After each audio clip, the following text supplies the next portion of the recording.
Assalamualaikum warahmatullahi wabarakatuh. Perkenalkan, nama saya Dila Adila dari Prodi PG PAUD UPI Tasikmalaya. Saya akan membahas artikel yang telah saya buat yang berjudul Upaya Meningkatkan Kemampuan Bersosialisasi Anak Usia Dini dengan Metode Bermain Peran. Artikel ini membahas tentang upaya meningkatkan kemampuan bersosialisasi anak usia dini dengan metode bermain peran. Tujuan pembuatan artikel ini adalah untuk mengetahui apakah dengan metode bermain peran dapat meningkatkan kemampuan sosial anak usia dini. Metode yang digunakan untuk menyelesaikan permasalahan tersebut yaitu dengan metode bermain peran, dengan cara memainkan tokoh hidup ataupun benda mati. Hasil dari penelitian tersebut menyatakan bahwa bermain peran dapat meningkatkan kemampuan anak usia dini. Kata kunci yang saya ambil yaitu ada kemampuan bersosialisasi anak usia dini dan metode bermain peran. Pada saat ini sering ditemukan bahwa kemampuan sosial anak kurang dilatih. Hal itu disebabkan karena orang tua sibuk dengan pekerjaannya ataupun orang tua memberikan HP kepada anaknya. Hal itulah yang menyebabkan anak kurang bersosialisasi. Rumusan masalah yang saya ambil yaitu apakah dengan metode bermain peran dapat meningkatkan kemampuan bersosialisasi anak usia dini? Dan tujuan dari penelitiannya ini yaitu untuk mengetahui apakah dengan metode bermain peran dapat meningkatkan kemampuan bersosialisasi anak usia dini.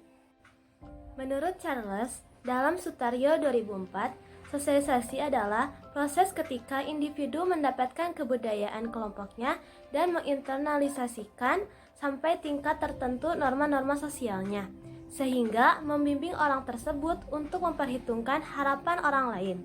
Sosialisasi biasanya ditentukan oleh lingkungan sosial, ekonomi, dan kebudayaan, di mana individu berbeda. Selain itu, ditentukan juga oleh interaksi pengalaman kepribadiannya. Adapun perkembangan sosial meliputi dua aspek. Yang pertama, kompetensi sosial, mencerminkan kemampuan anak untuk beradaptasi dengan lingkungannya. Misalnya, ketika temannya menginginkan makanan yang ia bawa dari rumah, maka ia memberikan makanan tersebut kepada temannya. Yang kedua yaitu tanggung jawab sosial, ditujukan dengan komitmen anak terhadap tugasnya, menghargai perbedaan individual, memperhatikan lingkungannya. Misalnya, anak mau mencuci tangan secara bergantian. Metode bermain peran adalah suatu proses belajar yang tergolong dalam metode simulasi, menurut Mulyono 2012. Sedangkan menurut Jamaroh 2005, metode bermain peran adalah suatu cara penguasaan bahan-bahan melalui pengembangan dan penghayatan anak usia dini. Pengembangan dan penghayatan dilakukan dengan memerankan sebagai tokoh hidup atau benda mati. Adapun manfaat dari bermain peran yaitu membangun kepercayaan diri, meningkatkan imajinasi anak, membangun kemampuan sosial dan empati, melatih motorik kasar anak untuk bergerak, meningkatkan kreativitas dan akal, membuka kesempatan untuk memecahkan masalah, mengembangkan kemampuan bahasa, dan memberikan pandangan positif. Berikut ini langkah-langkah dalam pelaksanaan bermain peran. Yang pertama, guru menyiapkan naskah, alat, media, dan kostum yang akan digunakan dalam kegiatan bermain peran. Yang kedua, guru menerangkan dan memberikan contoh cara bermain peran secara sederhana. Yang ketiga, guru memberikan kebebasan anak dalam memilih peran yang disukainya. Yang keempat, guru menetapkan peran pendengar bagi anak didik yang tidak ikut serta dalam kegiatan bermain peran. Yang kelima, menghentikan bermain peran pada detik-detik situasi sedang memuncak. Kemudian, membuka diskusi umum. Keenam, sebagai hasil diskusi, dapat diminta kepada anak untuk menyelamatkan masalah itu dengan cara lain. Jenis metode penelitian yang digunakan adalah metode penilaian deskriptif kualitatif. Metode penelitian kualitatif adalah suatu metode penelitian yang berfokus pada pemahaman terhadap fenomena sosial yang terjadi di masyarakat.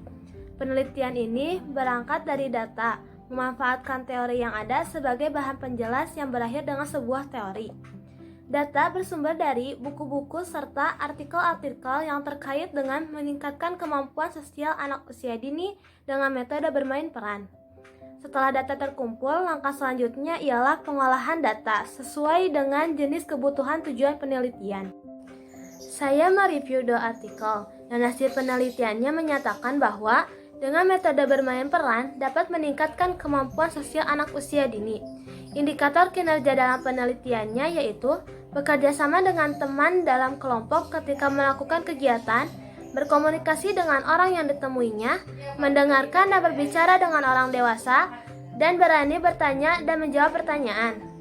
Berdasarkan 2 artikel tersebut, peningkatan perkembangan sosial anak usia dini dapat terlihat dari yang pertama, anak dapat melaksanakan tugas kelompok dengan baik.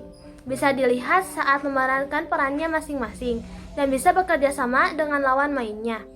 Yang kedua, anak mulai antusias dalam bermain peran. Hal ini dapat dilihat dari interaksi anak dengan pemain lainnya. Anak sudah mentaati aturan permainan, sehingga pembelajaran berjalan sesuai dengan skenario yang telah dibuat. Yang keempat, anak sudah mulai memiliki kepercayaan diri dalam memerankan tokoh yang diperankannya. Hal ini dapat dilihat saat anak memainkan perannya. Dia tidak malu-malu lagi, sehingga ia bertanggung jawab terhadap tugas kelompoknya. Metode bermain peran dapat meningkatkan kemampuan sosial anak. Bermain peran memiliki makna penting bagi perkembangan anak usia dini karena dapat membangun kepercayaan diri, meningkatkan imajinasi anak, membangun kemampuan sosial dan empati, dan melatih motoritas anak untuk bergerak. Sekian bahasan yang dapat saya sampaikan. Mohon maaf bila ada kesalahan. Wassalamualaikum warahmatullahi wabarakatuh.